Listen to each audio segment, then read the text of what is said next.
Hello दोस्तों, स्वागत है आप सभी का हमारे चैनल लाइफ एडवाइजर्स में। आज है 29 जुलाई का दिन और आज हम बात करेंगे कल के मार्केट के बारे में। पहले डिस्कशन करेंगे हमारा आज का मार्केट कैसा रहा था और समझेंगे कि कल का मार्केट कैसा रहेगा और स्पेशली निफ्टी और बैंक निफ्टी में कैसा ट्रेंड रह सकता है और आगे आपको किन चीज़ों पर फोकस करना चाहिए। इन सारी बातों का विश्लेषण इस वीडियो के अंदर में हम करेंगे। आशा करता हूँ वीडियो आपको पसंद आएगी। अगर पसंद आए तो लाइक करना ना भूलें और दोस्तों के साथ शेयर ज़रूर करें। और चैनल अगर आपने सब्सक्राइब नहीं किया है तो तुरंत कर दीजिए, साथ ही बेल आइकन दबाइए ताकि टाइमली अपडेट्स मिलती रहे। आगे बढ़ते हैं और बात करते हैं निफ्टी की। और निफ्टी में अगर आज का ट्रेंड देखें तो एक फ्लैट ट्रेंड देखने के लिए मिला। एक ज़बरदस्त तेज़ी हमने निफ्टी मेटल्स के अंदर में देखी, यानी मेटल स्टॉक्स के अंदर में अच्छी खासी तेज़ी थी। साथ में आईटी स्टॉक्स ने भी सपोर्ट किया। लेकिन अगर ओवरऑल देखें तो फिर भी मार्केट फ्लैट ही क्लोज होते हुए नज़र आया। और इसका मेजरली जो रीज़न है कि बाकी सारे जितने स्टॉक्स थे उनके अंदर में अच्छी खासी कंटिन्यूसली गिरावट देखने मिल रही थी और मुझे ऐसा लगता है कि आगे भी ऐसा जारी रहेगा। अभी अगर देखें तो सेक्टर रोटेशन के अंदर में सिर्फ और सिर्फ जो स्टॉक्स स्ट्रॉन्ग है वो है सिर्फ और सिर्फ मेटल्स और आईटी स्टॉक्स। बैंकिंग में अभी भी वीकनेस है, फाइनेंशियल स्टॉक्स में भी अभी भी वीकनेस है। और ओवरऑल अगर सिचुएशन देखी जाए तो मुझे थोड़ा सा जो सिचुएशन है वो डाइसी लग रही है और अभी मार्केट में बहुत ज़्यादा तेज़ी होगी ऐसा शायद अभी मुझे नहीं लगता है। ओवरऑल मेरा जो व्यू बन रहा है मार्केट के लिए वो थोड़ा साइडवेज टू नेगेटिव बन रहा है। बहुत एग्रेसिव बाइंग जो है वो सिर्फ और सिर्फ 15,950 के ऊपर में डिसाइसिव क्लोजिंग मिलने के बाद ही हम करेंगे। और ओवरऑल मुझे जो मैंने प्रीवियस वीडियो में डिस्कशन किया था तो उसमें हमारा जो ट्रेंड है वो मुझे कुछ इस तरीके से डाउन ट्रेंड में शुरू होते हुए दिखाई दे रहा है। एक डाउन ट्रेंड के चैनल में ट्रेड होते हुए नज़र आ रहा है। चैनल के लगभग हायर लेवल पे आते हुए दिखाई दिया जहां से फिर से एक सेलिंग की उम्मीद करी जा सकती है। बाकी ओवरऑल जो सिचुएशन है वो आज हमें SGX और उसके बाद में ग्लोबल मार्केट्स कैसे रहते हैं, स्पेशली US मार्केट्स कैसे रहेंगे और आज की क्लोजिंग और साथ ही कल मॉर्निंग में किस तरीके से ट्रेड होता है, ये दोनों का ही इफेक्ट देखने मिलेगा। इसलिए मुझे जो समझ में आता है वो सिंपल सी बात ये है कि अभी हमें बहुत मार्केट में कॉशियस रह कर ट्रेड करना है। अगर मेटल स्टॉक्स के अंदर में तेज़ी है तो हमें मेटल स्टॉक्स के अंदर में पार्टिसिपेट करना चाहिए। अगर आईटी स्टॉक्स में तेज़ी है तो यहाँ पे पार्टिसिपेट करना चाहिए।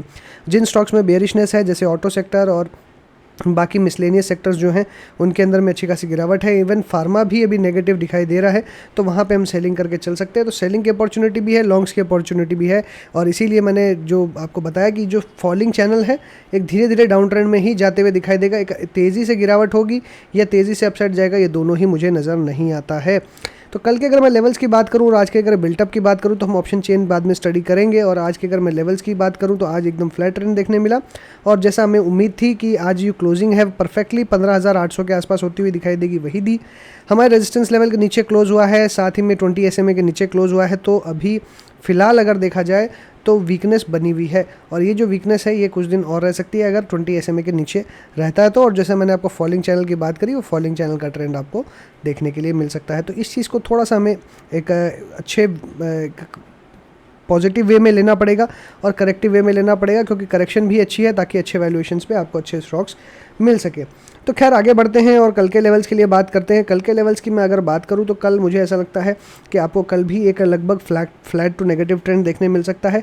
ऊपर में 15,850 एक इंपॉर्टेंट रेजिस्टेंस जोन है, ये आपको बहुत ही शार्प रेजिस्टेंस यहाँ देखने के लिए मिलेगा। अगर यहाँ पे आता है, यहाँ पे ओपन होता है तो आपको एक सेल ऑफ देखने के लिए मिल सकता है। सपोर्ट की अगर मैं बात करूँ तो 15,650 जो है, 650 एक बहुत ही इंपॉर्टेंट सपोर्ट है। ये मुझे लगता है कि ये अभी इमीडिएटली ब्रीच होते हुए नहीं दिखाई देगा।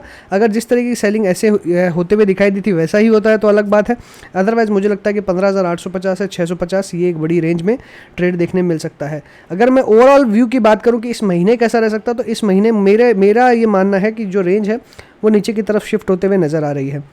और यहाँ पे कोई भी 15,950 के ऊपर की क्लोजिंग आपको 16,200 और फिर ऊपर में आपको 17,500 की तरफ भी मूव कर सकती है, जो मैंने पहले भी आपको बताया हुआ है। और वो सिर्फ और सिर्फ ब्रेकआउट के केस में होगा, अदरवाइज़ ऐसा नहीं होगा।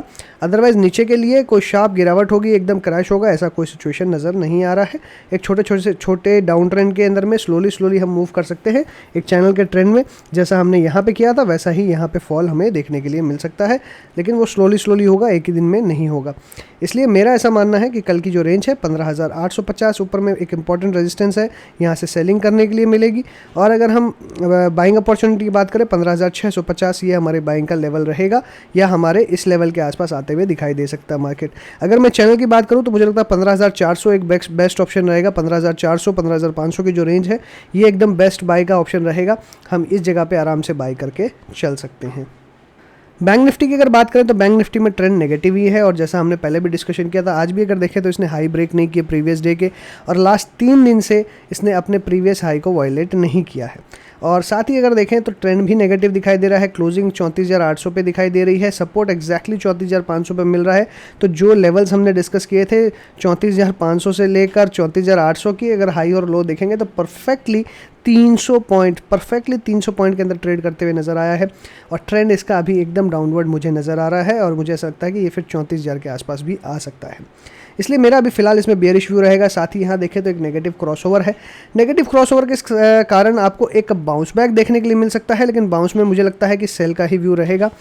हालांकि मेरा कोई भी immediately I am not sure कि बाउंस मिलेगा ही मिलेगा, बट मेरा बेयरिश व्यू ज़रूर है, बट तेज़ी का कोई व्यू नहीं है। तो बैंकिंग स्टॉक्स में तेज़ी इमीडिएटली ना बनाए। बैंकिंग स्टॉक्स के अंदर मैं बात करूँ तो सिर्फ मुझे SBI और ICICI बैंक जो है ये एक तेज़ी के कंटेंडर लगते हैं।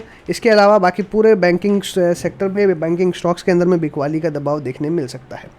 SBI ICICI में लॉन्ग रहेंगे, बाकी स्टॉक्स में शॉर्ट रहेंगे। लेवल्स की अगर मैं बात करूं तो 34,500 ब्रेक कर सकता है आराम से। 34,700 पे क्लोजिंग देखने के लिए मिल रही है। तो मुझे लगता है कि 34,500 ब्रेक करते ही यहाँ पे 34,000 के लेवल्स आपके लिए खुल जाएंगे, जो कि काफ़ी ज़्यादा नीचे हैं, और करंट लेवल से 700 पॉइंट की गिरावट आपको देखने के लिए मिल सकती है।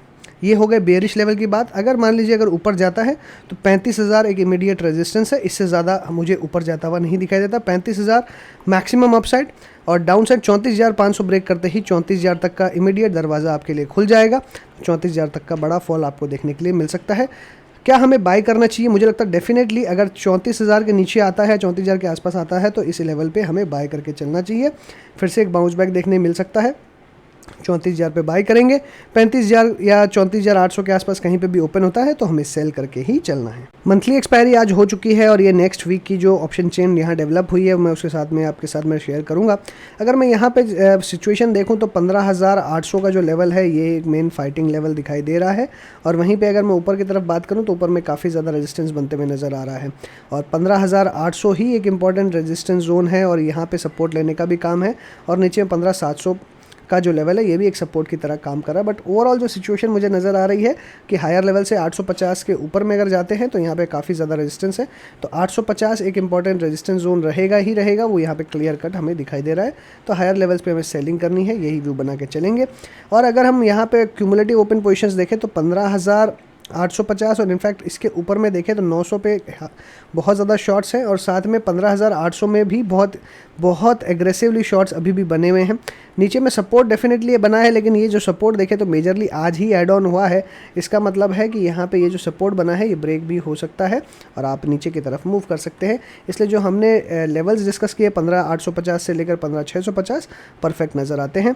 वहीं अगर हम क्यूमुलेटिव पोजीशंस की अगर हम बात करें कि क्यूमुलेटिवली क्या सिचुएशन हमें दिखाई दे रही है, बैंक निफ्टी की अगर हम बात करें तो बैंक निफ्टी में जो हमें सिचुएशन नज़र आ रही है चेंज इन ओपन इंटरेस्ट की, वो क्लियर हमें नज़र आ रही है कि 34,800 एक मेजर हर्डल है, तो इसके ऊपर जाने की संभावनाएं काफ़ी कम है। 34,500 पे लॉन्ग एडिशन होते हुए दिखाई दे, लेकिन ऊपर में अगर देखा जाए तो 34,700 34,600 हर लेवल पे शॉर्ट्स बने, यानी हायर लेवल्स पे शॉर्ट है, यानी 34,800 को पार करना काफ़ी डिफ़िकल्ट टास्क नज़र आ रहा है। वही अगर हम ओवरऑल जिस तरीके से सिचुएशन दिखाई दे रही है और क्यूमुलेटिव पोजीशंस को अगर हम नज़र डालें तो क्यूमुलेटिवली आपको क्लियरली देखने के लिए मिलेगा कि 34,500 एक फाइटिंग का लेवल है। इसके नीचे कोई भी जाते ही आपको 34,000 का आपका घर खुल जाएगा। हायर लेवल्स पे कोई बहुत लॉन्ग्स नहीं है, लेकिन शॉर्ट एग्रेसिव है, इसलिए नीचे में सपोर्ट अगर देखा जाए तो सपोर्ट ऐसा कुछ बना हुआ नहीं है, तो गिरावट की संभावनाएं काफ़ी ज़्यादा दिखाई दे रही है।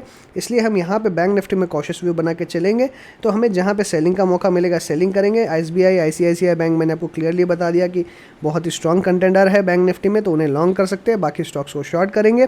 अगर हम निफ्टी की बात करें तो निफ्टी के अंदर में हमें मेटल स्टॉक्स के अंदर में फोकस करना है, और अगर बिकवाली करनी है तो मुझे लगता है ऑटो और फाइनेंशियल स्टॉक्स के अंदर में हम बिकवाली कर सकते हैं। बाकी ओवरऑल व्यू मेजरली अगर देखा जाए तो साइडवेज टू नेगेटिव का ही नज़र आ रहा है।